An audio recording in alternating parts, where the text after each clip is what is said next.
Would you allow your child to play youth football? I probably would not allow my child to play youth football. No, I don't think that it's worth the risk. The way I explained it to him when he was little is that he has one brain, is very special, and I like to keep it that way.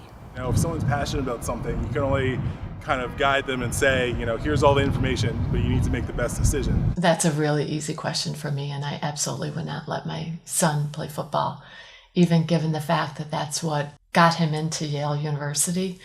It was not worth all the pain that has caused my son. The head is sort of sloshing back and forth, and the brain is accelerating inside your skull, moving this way and that way. And that motion causes some of the neurons to lose their function. They don't tear, they don't break, they don't bleed, they stop functioning. Diana's son, Chris, received a concussion in training camp at Yale. While she believed it was his first, it was actually his sixth. I was pretty devastated.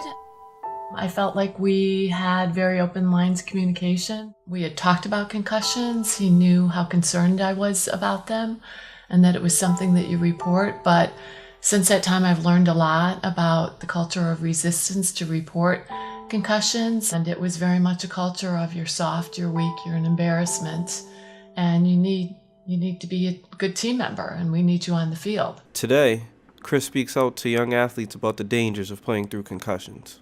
Diana used Chris's experience as an opportunity to take action, joining the PCC.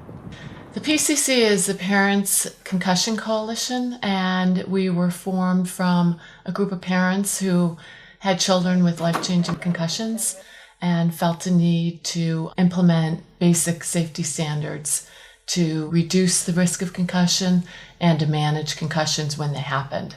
Daniel Hand coach Steve Philippone understands the changes. Years and years ago, when I first began to coach and played myself, it was, just kind of put some smelling salts under your nose and get back in the game.